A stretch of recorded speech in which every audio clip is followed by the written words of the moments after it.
The crystal glasses clinked as my sister Diana gave her toast, her voice carrying across our parents' elegantly decorated backyard. To Mom and Dad, celebrating 40 wonderful years together. I'm so blessed to be your daughter. I watched her from my seat, knowing how her hand trembled slightly despite her practiced smile. She knew I was here, knew what I'd found, but she was still trying to maintain her perfect facade. My name is Emma Collins, and for 20 years I've carried the weight of a terrible suspicion about my brother Michael's death. Diana, my older sister, had always been the golden child. Beautiful, accomplished, our parents' pride and joy. But Michael had been special. He'd been the one person who saw through Diana's act, who wasn't fooled by her carefully crafted image of perfection. And now I knew why he died that summer night in 2003. The party continued around me as I fingered the worn leather diary in my purse. I'd found it 3 months ago while clearing out our grandmother's attic. Diana's private journal from the year Michael died. She'd always claimed she was studying at the library that night, that she had no idea Michael had gone swimming in the lake alone. But her diary told a different story. Emma, my mother touched my shoulder, concern in her eyes. You've barely touched your food. Are you feeling all right? I forced a smile. Just lost in memories, Mom. It's an emotional day. Diana caught my eye from across the table, her perfectly manicured fingers gripping her wine glass too tightly. She'd seen me talking to various party guests, showing them something in my purse, watching their expressions change. She didn't know it yet, but I was systematically destroying the story she'd maintained for 2 decades. The diary wasn't my only evidence.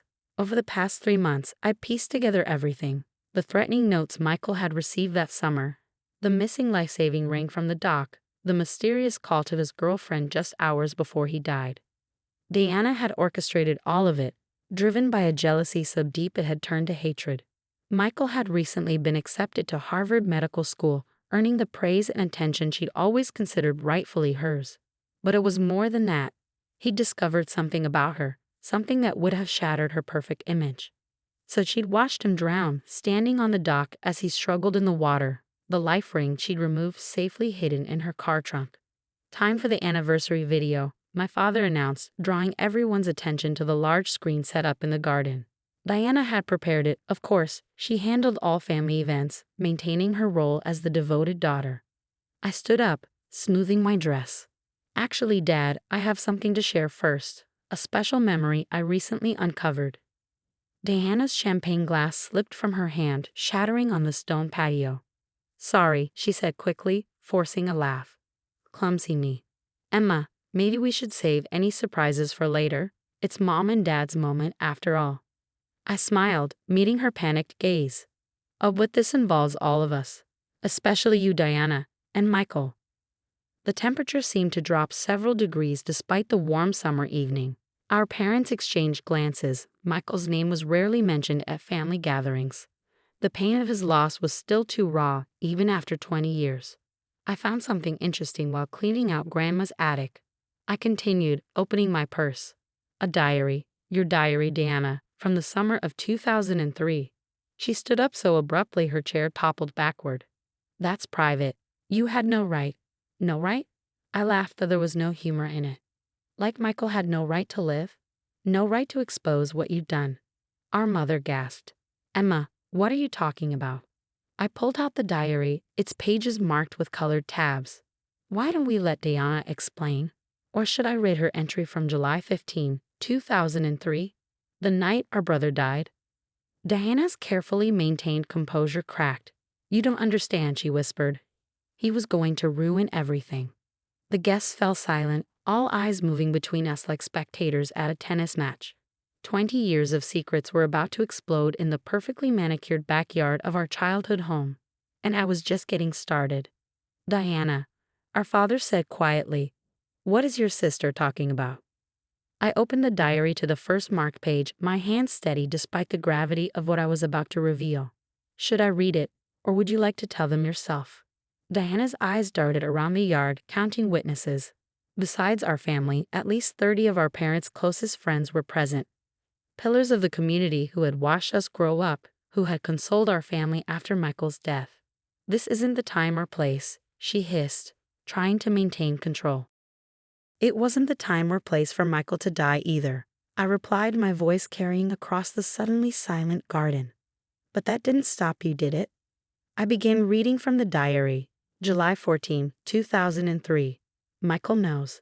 He found the letters, the proof of what I did. He's threatening to tell everyone. I can't let that happen. Tomorrow night at the lake, it all ends.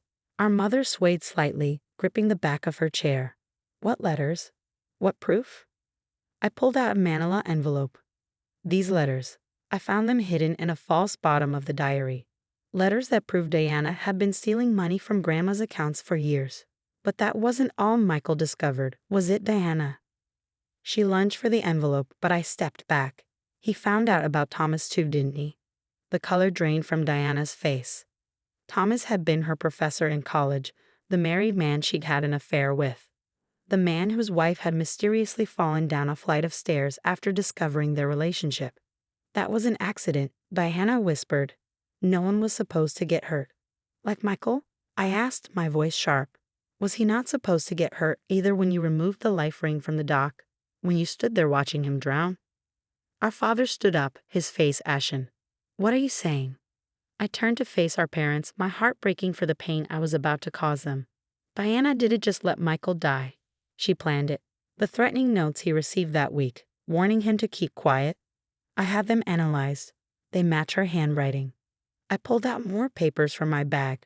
Forensic reports, witness statements I'd gathered, evidence I'd spent months collecting. The missing life ring that was never found. Check the lake house attic. It's still there, hidden under the floorboards. I found it last week, with Diana's fingerprints preserved under the old paint. Diana's composure finally shattered completely. You don't understand, she screamed. He was going to ruin everything. My reputation, my future, everything I'd worked for. Worked for? I laughed bitterly. You mean everything you'd stolen and lied about? The money you took from Grandma? The affair with Thomas? The accident that nearly killed his wife? Our mother began to cry, quiet, devastating sobs that tore at my heart. But I couldn't stop now. The truth had waited 20 years to be heard. Michael was going to medical school. I continued, my voice breaking slightly. He was going to save lives. Instead, you took his, all to protect your precious reputation. I never meant. Diana started, but I cut her off. Never meant what? To let him drown? Then why did you remove the life ring? Why did you disconnect the dock's emergency phone? Why did you stand there, watching, as our brother died? I turned to the stunned party guests. But here's what Diana didn't know. Michael wasn't just going to expose her secrets. He'd already documented everything. He mailed a letter the day he died. A letter that was returned to sender because he'd written the wrong address. Diana's eyes widened. What letter? The letter that's been sitting in our grandmother's attic for 20 years. The letter I found 3 months ago that started me investigating everything. I pulled out a yellowed envelope. The letter that tells the whole story in Michael's own words. The silence in the garden was absolute as I began to read Michael's final testament, his desperate attempt to expose the truth before it was too late. With each word, Diana's carefully constructed world crumbled a little more. The aftermath of truth is never clean. As I finished reading Michael's letter, chaos erupted in our parents' once peaceful garden. Diana collapsed into a chair, her perfect facade finally shattered. Our mother's quiet sobs had turned to wails of anguish. Dad just stood there, still as stone, staring at the daughter he thought he knew. I've already given copies of everything to the police, I said into the chaos. They're reopening Michael's case. This isn't just about family secrets anymore, Diana. This is about justice. As if on cue, 2 police officers appeared at the garden gate. Detective Sarah Martinez, who had been helping me build the case for months, stepped forward. Diana Collins, she said formally, we need you to come with us to answer some questions about the death of Michael Collins. Diana looked wildly around the garden, perhaps searching for an escape route or maybe just looking for one sympathetic face. She found none. The party guests, our parents' closest friends for decades, looked at her with horror and disgust. You don't understand, she tried one last time. I was protecting our family's reputation. Michael was going to ruin everything with his self-righteous morality. The money I took from Grandma, she never even noticed it was missing. And Thomas's wife, that really was an accident. An accident you helped orchestrate. I said quietly, just like Michael's accident at the lake. The detective stepped forward, handcuffs ready. Miss Collins, please stand up. As they led Diana away, I turned to our parents. Mom had stopped crying, her face now set in a mask of grief and determination. Dad looked aged beyond his years, the weight of this revelation crushing his shoulders. I'm sorry, I said softly. I know this isn't how you wanted to celebrate 40 years of marriage. But Michael deserved the truth to be told. Mom reached for my hand. All these years, she whispered. All these years we blamed ourselves for not being there that night, for letting him swim alone. And she watched him die. There's more, I said gently. The investigation into Grandma's accounts. There's a reason Deanna needed that money. She had been paying blackmail to Thomas's wife. Mrs. Reynolds didn't just fall down those stairs. Diana pushed her, and she remembered everything. Dad finally spoke, his voice hoarse. Why didn't Mrs. Reynolds come forward? Diana threatened her children, I explained. But I found her last month. She's ready to testify now. Everything's going to come out, Dad. Everything Diana did.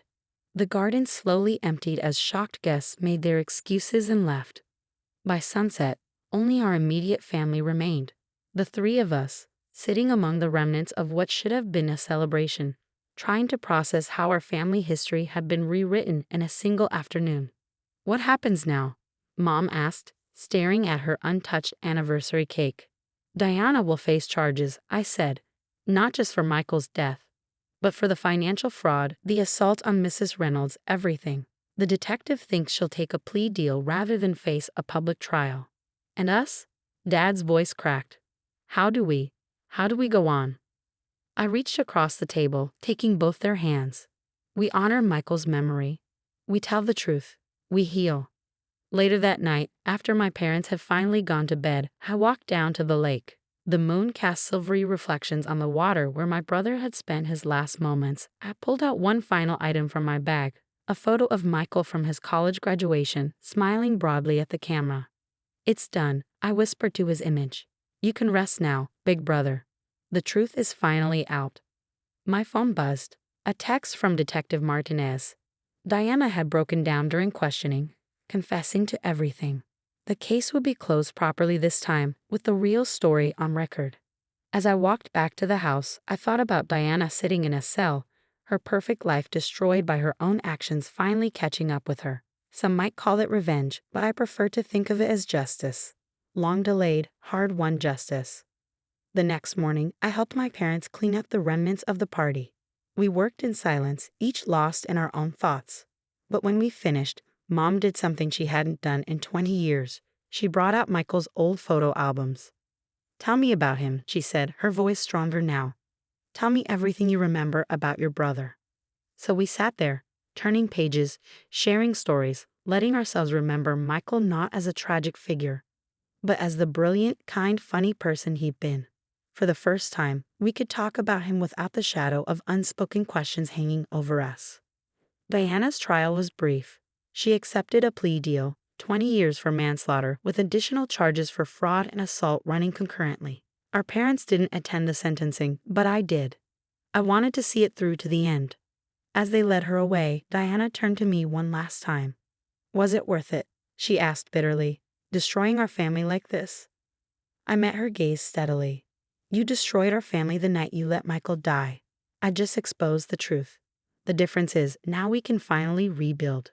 Today, there's a scholarship in Michael's name at Harvard Medical School. It's funded by the money recovered from Diana's fraud, supporting students who demonstrate the ethical leadership Michael believed in. Sometimes, the best revenge isn't about destroying someone. It's about ensuring that truth and justice prevail, no matter how long it takes. It's about transforming tragedy into something meaningful. And sometimes, it's about finally being able to say goodbye to a brother who deserved so much better.